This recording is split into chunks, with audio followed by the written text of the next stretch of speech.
Kakak saya menampar anak saya saat makan malam keluarga dan mengatakan saya bereaksi berlebihan. Aku selalu percaya bahwa keluarga adalah tempat paling aman, tempat di mana tidak ada yang perlu kutakuti, tempat di mana aku bisa membiarkan penjagaanku turun. Tetapi malam itu, malam makan malam keluarga yang seharusnya sederhana, menghancurkan keyakinanku sepenuhnya.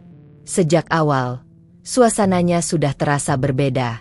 Kakakku, Rani, selalu punya kepribadian yang kuat, bahkan cenderung dominan. Ia selalu merasa pendapatnya lebih penting dari siapapun. Tapi sejujurnya, aku tak pernah membayangkan bahwa sifatnya itu bisa mengarah pada sesuatu yang begitu kejam. Bahkan terhadap anakku sendiri, Dimas, yang baru berusia 9 tahun. Kami sedang makan malam di rumah ibu. Aroma sup ayam bercampur rempah memenuhi ruangan, dan semua orang tampak berbincang santai. Dimas duduk di sampingku, sesekali tertawa kecil pada lelucon pamannya. Tidak ada tanda-tanda bencana akan datang, tidak sekalipun. Namun semuanya berubah ketika Dimas tak sengaja menumpahkan sedikit jus jeruk ke taplak meja. Hanya beberapa tetes. Ia refleks berkata pelan, "Maaf, Ma," dengan wajah tertunduk. Aku langsung mengambil tisu untuk membersihkannya. Hal biasa, hal kecil, hal yang tidak penting.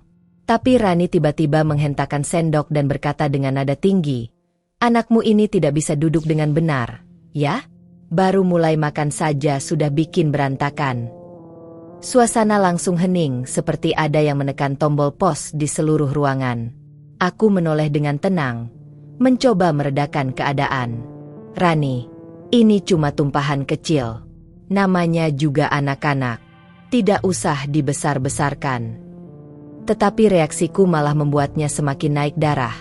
Sesuatu yang aku tidak duga sama sekali. Tanpa peringatan, tanpa alasan yang masuk akal, Rani berdiri, mendekati Dimas, dan, plak, menampar pipi anakku. Suara itu menggema seperti petir di telingaku. Dimas membeku, matanya membesar. Air mata langsung menggenang di sudutnya. Aku sendiri gemetar. Seolah tubuhku membeku tetapi darahku mendidih. Butuh 2 detik untuk menyadari apa yang baru saja terjadi. Kakakku, darah dagingku, menampar anakku. Anakku. Untuk hal sepele. Untuk sebuah tumpahan jus. "Rani, apa yang kamu lakukan?" Aku berteriak sambil meraih Dimas, memeluknya erat. Ia menangis terisak di dadaku, ketakutan, tidak mampu berkata apapun. Tangannya menggenggam bajuku begitu kuat seakan aku satu-satunya jangkar yang ia punya. Rani malah mengangkat dagunya dengan angkuh. "Kamu ini terlalu lembek sama anakmu. Tidak heran dia jadi ceroboh begitu. Tamparan kecil tidak akan membuatnya mati. Kamu itu overreacting." Kata-kata itu menusukku lebih dalam daripada tamparan yang mendarat di pipi anakku. Bagaimana bisa seseorang begitu tak berperasaan? Bagaimana bisa itu keluar dari mulut kakakku sendiri yang dulu sering menggendong Dimas saat bayi? Ibuku mencoba menengahi, tetapi suaranya goyah. "Rani, kamu tidak seharusnya melakukan itu. Itu bukan anakmu." Namun Rani menatapnya dengan mata tajam, seakan semua orang salah kecuali dirinya. Aku berdiri, masih memeluk Dimas, dan berkata dengan suara yang bergetar antara marah dan terluka, "Kalau kamu pikir aku bereaksi berlebihan setelah kamu memukul anakku, maka kamu benar-benar tidak waras." Rani mendengus sambil melipat tangan. "Kamu membesarkan anak manja. Itu masalahnya. Sudah waktunya seseorang mendidik dia dengan benar. Kalau bukan kamu, ya aku." Kata-kata itu membuat seluruh ruangan menghirup napas bersamaan, seolah mereka pun tidak percaya dengan arogansinya. Ayahku, yang biasanya pendiam, akhirnya angkat bicara.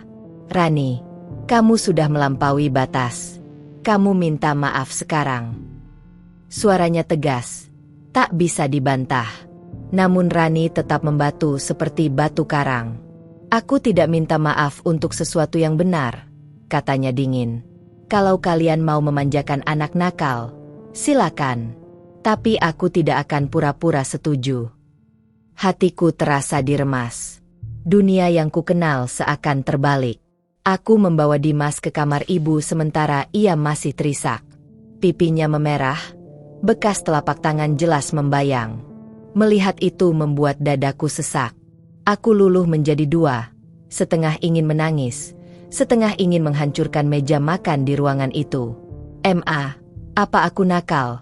tanya Dimas dengan suara parau.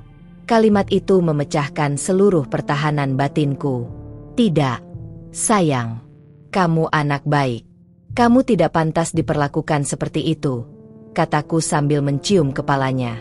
Ia memelukku semakin erat. Aku takut sama Tante Rani. Dan itu membuat hatiku patah. Karena aku tahu anakku bukan tipe yang mudah takut.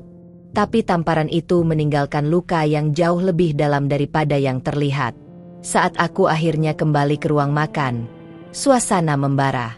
Rani masih dengan wajah kerasnya, ibu tampak gelisah, ayah terlihat marah, dan adik bungsuku, Fikri, menunduk sambil menggenggam gelas erat, seolah ia takut sesuatu pecah jika ia bicara. "Aku tidak bisa diam," kataku.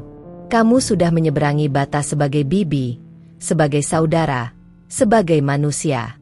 Kamu tidak punya hak menyentuh anakku." Rani tertawa kecil. "Kamu drama sekali. Ini cuma tamparan.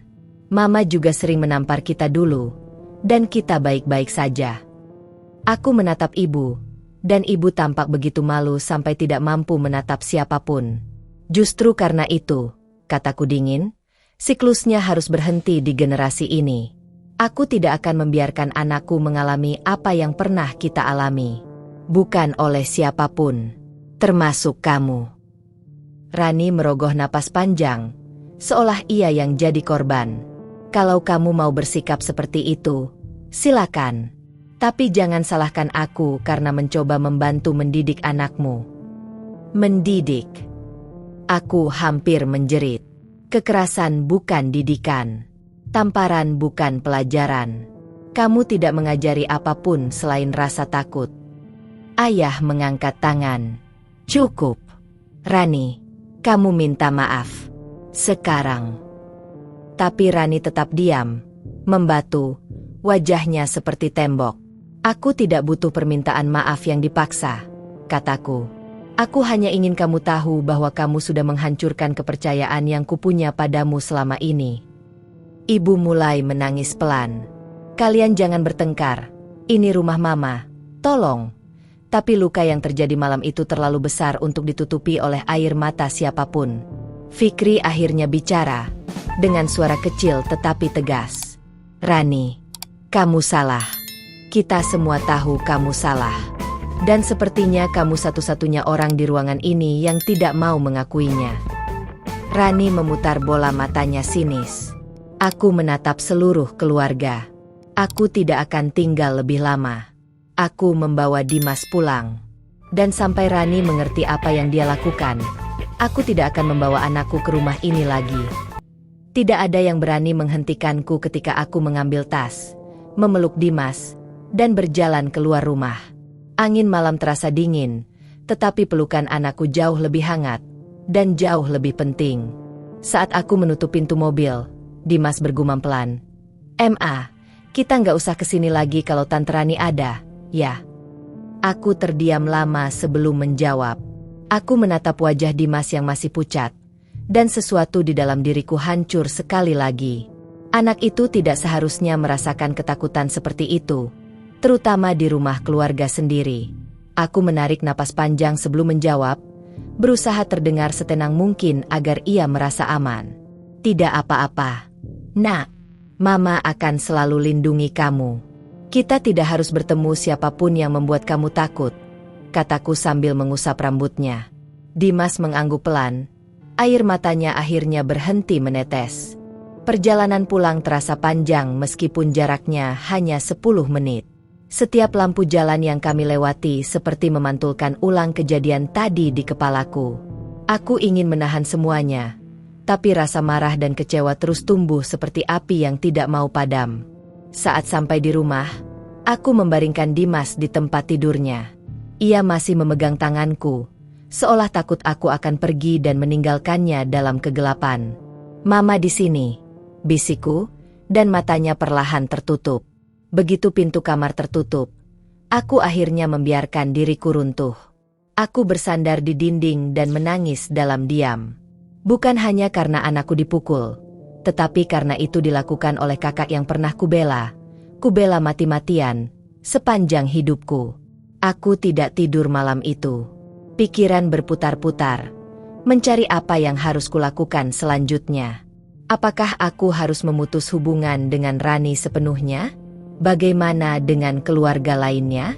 Apakah mereka akan menyalahkanku? Pertanyaan-pertanyaan itu terus mengganggu benakku. Pagi berikutnya, pipi Dimas masih memiliki sedikit bekas merah. Melihat itu membuat hatiku kembali retak. Ia tampak ragu untuk pergi ke sekolah, seakan kejadian tadi malam masih menghantuinya. Tapi aku tahu rutinitas bisa membantunya merasa normal kembali. Apa kamu sanggup pergi, sayang? Tanyaku lembut. Ia berpikir sejenak lalu mengangguk. Meski pelan. Iya, Ma. Aku gak mau bolos. Aku tersenyum samar. Bangga pada keberaniannya yang kecil tapi berarti. Setelah mengantar Dimas, ponselku mulai bergetar tanpa henti. Grup keluarga penuh dengan pesan. Ibu menangis, ayah marah, Fikri meminta maaf atas tindakan Rani, dan tentu saja, Rani sendiri diam total seperti biasanya saat tahu dia salah tapi tidak mau mengakuinya. Aku tidak membalas apapun. Bukan karena aku tidak peduli, tetapi karena pikiranku belum jernih. Setiap kata yang kutulis terasa seperti bom yang siap meledak. Jadi aku memilih untuk diam sementara. Sekitar jam 10 pagi, ayah menelepon. Suaranya berat, seperti seseorang yang dipaksa menelan kenyataan pahit. Nak, Papa minta maaf atas apa yang terjadi. Papa benar-benar tidak tahu Rani bisa melakukan hal seperti itu. Kata-kata itu membuat dadaku terasa sesak lagi. Apa Papa tahu bahwa ia tidak merasa bersalah sama sekali? Tanyaku lirih. Ayah terdiam cukup lama sebelum menjawab. Papa sudah bicara dengannya. Tapi kamu tahu sifatnya. Dia keras kepala. Aku ingin mengatakan, keras kepala tidak cukup untuk menggambarkan seseorang yang tega memukul anak yang bukan anaknya. Tapi aku menahan diri. Ayah bukan musuhku. Ia juga terpukul dengan situasi ini. Ketika aku menutup telepon, ada ketukan di pintu. Aku mengintip melalui jendela kecil dan hampir tidak percaya dengan apa yang kulihat. Fikri berdiri dengan wajah khawatir membawa kantong kecil. Aku membukakan pintu tanpa berkata apa-apa. Aku cuma mau lihat Dimas. Dan kamu, katanya pelan. Ia masuk dengan langkah ragu, seperti seseorang yang takut berada di tempat yang salah. Aku benar-benar minta maaf. Kalau aku bisa mundur waktu, aku akan hentikan Rani sebelum dia dekat dengan meja. Aku menghela napas. Ini bukan salah kamu, Fik. Kamu bahkan terlihat syok. Ia menunduk, mengakui hal itu. Iya, aku takut membela kamu malah bikin situasi lebih buruk. Fikri duduk di sofa, dan untuk pertama kalinya aku melihat air mata di matanya. Kamu tidak tahu, Kak, Rani itu kalau sudah merasa benar, tidak ada orang yang bisa mengubah pikirannya. Dia bahkan membentak Mama setelah kalian pergi. Aku menatapnya, tercengang. Membentak Mama? Setelah semuanya. Fikri mengangguk. Dia bilang Mama memihak kamu, padahal menurut dia, kamu yang harus minta maaf. Tubuhku langsung panas mendengarnya. Bagaimana mungkin seseorang memutarbalikkan keadaan seperti itu? Seolah ia bukan pelaku, tapi korban. Beberapa menit kemudian, Fikri mengeluarkan sesuatu dari kantong kecilnya. Ini, mau aku kasih ke Dimas. Cuma mainan kecil yang dia suka. Mungkin bisa bikin dia senyum. Aku terdiam sejenak. Gerakan kecil itu, yang begitu tulus, membuat air mata mengalir lagi di pipiku. Terima kasih, Fik. Kamu satu-satunya yang benar-benar peduli pada perasaan kami, kataku. Fikri mengusap tengkuknya. Sedikit malu. Aku cuma melakukan hal yang benar. Setelah ia pulang, Aku mulai menerima pesan panjang dari ibu. Ia memohon agar keluarga tidak hancur karena kejadian semalam. Ia meminta agar aku sabar, dan berkata bahwa Rani sedang tidak stabil secara emosional. Kalimat itu membuatku marah lagi. Kenapa selalu aku yang diminta sabar? Kenapa bukan Rani yang diminta bertanggung jawab? Beberapa jam kemudian, sesuatu yang tidak terduga terjadi. Rani akhirnya mengirim pesan. Tapi bukan permintaan maaf. Jauh dari itu. Pesannya pendek, dingin, dan menusuk. Kalau kamu mau menjauhkan Dimas dariku, itu pilihanmu. Tapi jangan cuci otak keluarga untuk membenciku. Aku menatap layar ponsel dengan tangan gemetar. Bahkan sekarang, setelah memukul anak kecil, ia masih menempatkan dirinya sebagai korban. Aku hampir membalas dengan kata-kata kasar. Tapi aku menahan diri. Aku tahu kata-kata seperti itu tidak akan mengubah apapun. Rani tidak akan mendengar. Tidak akan mengerti. Dia tidak ingin mengerti. Malam harinya, ketika Dimas sudah tidur, aku duduk di ruang tamu dengan lampu temaram. Rumah terasa tenang, tetapi pikiranku bergejolak. Aku memikirkan masa kecil kami, aku dan Rani, semua pertengkaran, ketidakadilan, dan cara dia selalu merasa berhak atas segala hal. Aku mulai menyadari satu hal, mungkin aku yang salah karena selama ini selalu memaafkannya. Selalu mencari alasan untuk perilakunya. Selalu menutupi kesalahannya agar keluarga tetap utuh. Dan malam itu, ia melampaui batas karena aku membiarkannya melampaui batas berkali-kali sebelumnya. Esoknya, saat menjemput Dimas di sekolah, ia berlari ke arahku dengan senyum kecil. Senyum itu seperti menenangkan badai dalam diriku. "Ma, pipiku udah nggak sakit," katanya bangga, seolah itu prestasi. Aku merangkulnya. "Mama bangga sama kamu. Kamu kuat." Tapi aku tahu bekas di hatinya mungkin akan lebih lama hilang. Di rumah, aku memutuskan sesuatu. Keputusan yang besar, tapi perlu dilakukan. Aku membuka ponsel dan menghubungi ayah. Suaraku tegas, tanpa ragu. "Pak, mulai sekarang, kalau ada acara keluarga, aku dan Dimas tidak akan datang jika Rani ada." Ayah terdiam lama sebelum berkata lirih, "Papa mengerti, meski hati Papa sedih. Tapi Papa tidak bisa menyalahkan kamu." Aku hampir menangis mendengar itu. Setidaknya seseorang mengerti posisiku. Setelah menutup telepon, aku duduk lama memikirkan bagaimana masa depan keluargaku akan terlihat setelah ini. Aku tahu luka ini tidak akan sembuh dalam sehari. Tapi aku juga tahu satu hal. Aku tidak akan pernah membiarkan seseorang menyentuh anakku lagi. Beberapa hari berlalu, dan Rani tetap tidak menghubungi. Bukan untuk meminta maaf, bukan untuk bertanya tentang Dimas, bukan untuk menjelaskan dirinya. Seolah ia tidak peduli. Fikri menghubungiku setiap hari, menanyakan kabar Dimas dan memastikan kami baik-baik saja. Aku menghargai itu lebih dari yang bisa kubilang. Ia menjadi satu-satunya jembatan yang tersisa antara aku dan keluarga. Pada suatu sore, ketika aku sedang memasak, Dimas masuk ke dapur dan bertanya dengan suara polos, "Ma, Tante Rani bakal datang lagi ke rumah kita?" Aku meletakkan spatula dan menatap wajah kecilnya yang penuh rasa ingin tahu. "Tidak, sayang. Tidak sekarang," jawabku pelan. "Mama mau kamu merasa aman di rumah." Dimas mengangguk seperti memahami hal yang jauh lebih berat daripada usianya. Malam itu, ketika aku menidurkannya, ia berkata sesuatu yang menusuk hatiku. "Ma, kalau aku gede nanti, aku gak mau jadi orang yang suka mukul orang." Aku menggenggam tangannya dan tersenyum sedih. "Kamu tidak akan jadi seperti itu. Kamu punya hati yang baik."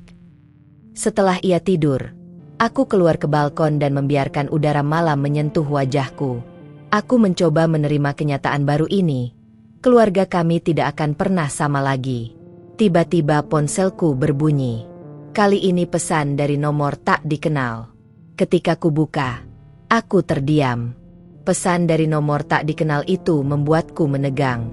Aku membukanya perlahan, takut namun penasaran. Ternyata itu pesan suara. Suara napasku memburu ketika aku menempelkan ponsel ke telinga.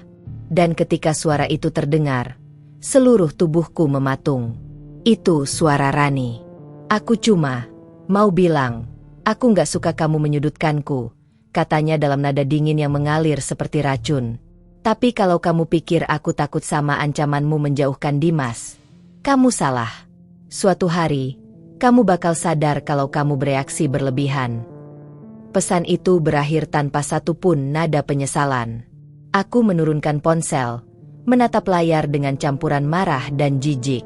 Bagaimana bisa seseorang begitu keras hati? Bagaimana seseorang yang tumbuh di rumah yang sama denganku bisa menjadi begitu berbeda dalam moral dan rasa empati? Pertanyaan-pertanyaan itu membuat dadaku sesak. Aku berjalan mondar-mandir di balkon, mencoba menenangkan diri. Angin malam tidak membantu apapun. Jika ada, justru membuat tubuhku menggigil bukan karena dingin, tetapi karena rasa frustasi yang menekan dari segala arah. Aku ingin membalas pesannya. Aku ingin berteriak bahwa ia sudah melewati batas. Tapi apa gunanya? Ia tidak akan mendengar. Ketika aku masuk kembali ke ruang tamu, rumah terasa terlalu sunyi. Seperti kekosongan setelah badai. Aku membuka jendela agar udara segar masuk, berharap atmosfer berubah. Namun pikiranku tetap berkecamuk, memutar ulang suara Rani yang penuh superioritas itu. Aku menuliskan pesan panjang di ponsel, tetapi aku tidak mengirimkannya. Kalimatnya terlalu tajam, terlalu penuh emosi. Lalu aku menghapus semuanya. Aku menyadari, berdebat dengan Rani hanya akan membuatku terlihat seperti orang yang ia tuduh. Seseorang yang drama. Ironinya membuatku ingin tertawa. Tawa yang hambar dan pahit. Beberapa menit kemudian, aku mendapatkan pesan dari Fikri. Kak, Rani ribut lagi sama papa. Dia nggak terima papa bilang dia salah.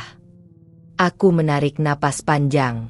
Meski aku sudah tidak berada di rumah itu, drama yang baru terjadi tetap menyentakku seperti gelombang susulan setelah gempa besar. Aku membalas singkat. Jaga mama. Jangan biarkan dia stres karena ini. Fikri langsung menjawab. Aku coba. Tapi Rani lagi teriak-teriak. Kata-kata itu seakan menggambarkan suasana rumah yang sudah tidak asing bagiku. Rumah yang sering penuh suara keras. Meski selama ini kami pura-pura tidak melihat bahwa itu masalah. Aku duduk di sofa dan menatap langit-langit. Ada rasa aneh dalam dadaku. Campuran lega karena aku dan Dimas sudah jauh dari kekacauan itu. Tetapi juga rasa bersalah karena keluarga yang kutinggalkan sedang retak. Namun aku tahu, untuk pertama kalinya dalam hidupku, aku memilih memprioritaskan keselamatan anakku daripada menjaga citra keluarga. Tak lama kemudian, teleponku berdering lagi. Kali ini bukan dari keluarga. Itu adalah nomor sekolah Dimas. Jantungku langsung berdegup kencang. Aku mengangkatnya cepat, berharap bukan kabar buruk. Ternyata itu gurunya yang mengatakan bahwa Dimas tampak sedikit murung hari ini dan bertanya apakah ada sesuatu yang terjadi di rumah. Aku menelan ludah, merasa hangat dan dingin sekaligus. Ada masalah keluarga, jawabku singkat. Gurunya berkata bahwa ia akan mengawasi Dimas lebih dekat, memastikan ia merasa aman dan nyaman. Aku berterima kasih, dan untuk sesaat, aku merasa sedikit lebih ringan. Setidaknya masih ada orang yang peduli pada keadaan Dimas tanpa menyalahkanku. Setelah menutup telepon, aku kembali merenung. Rani mungkin menganggap aku bereaksi berlebihan. Tapi seseorang dari luar keluarga saja bisa melihat bahwa Dimas mengalami sesuatu yang mengganggu. Bukankah itu sudah cukup menjawab semuanya? Saat malam semakin larut, aku memutuskan satu hal penting. Aku akan menyimpan semua pesan dari Rani sebagai bukti. Bukan karena aku ingin mempermalukannya, tetapi karena aku tidak tahu sejauh mana ia bisa melangkah. Jika sesuatu terjadi di masa depan, aku harus siap. Aku harus melindungi Dimas, bahkan dari orang-orang yang seharusnya menjadi keluarga. Aku kemudian menutup tirai dan memadamkan sebagian lampu. Rumah menjadi tenang kembali. Namun kali ini, Ketenangan itu terasa seperti peringatan. Sesuatu telah berubah, dan tidak ada jalan kembali ke masa sebelum kejadian itu. Sebelum tidur, aku mengecek kamar Dimas. Ia tertidur pulas dengan boneka kecil pemberian Fikri di pelukannya. Melihat itu, hatiku menghangat. Ia masih anak-anak, rapuh, polos, dan layak dilindungi dari segala kegelapan, termasuk dari kakakku sendiri. Aku menunduk dan mencium keningnya. Mama janji, ini semua cuma awal dari perubahan, bisikku. Kita akan baik-baik saja. Namun dalam hati, aku tahu badai belum benar-benar selesai. Ketika suasana ruang tamu memanas dan semua orang menahan napas, aku akhirnya berdiri. Suaraku bergetar, tetapi tegas. Malam ini selesai. Aku tidak akan lagi membiarkan siapapun memperlakukan anakku seperti dia tidak berharga. Kata-kataku menggema, memecah ketegangan yang sudah lama membusuk dalam keluargaku. Raka menatapku dengan mata berkaca-kaca, seolah baru pertama kali melihatku berdiri untuk diriku sendiri. Adara terdiam, wajahnya memucat.